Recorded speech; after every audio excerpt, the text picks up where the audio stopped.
जय श्री कृष्णा। यह वीडियो गीता ओलंपियाड 2025 के लिए है। ओम श्री परमात्मने नमः। श्रीमद्भगवद्गीता अथ प्रथमोऽध्यायः।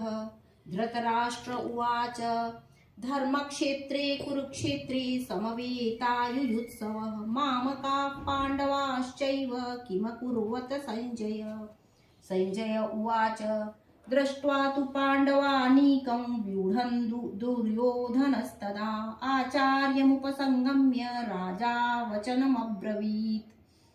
पश्यैतां पाण्डुपुत्राणाम् आचार्यमहतीं च व्यूढां द्रुपदपुत्रेण तव शिष्येण धीमता। अत्र शूरा महेश्वासा भीमार्जुन समायुधि युयुधानो विराटश्च द्रुपदश्च महारथः धृष्टकेतुश्चेकितानः काशीराजश्च वीर्यवान् पुरुजित् कुन्तिभोजश्च शैब्यश्च नरपुङ्गवः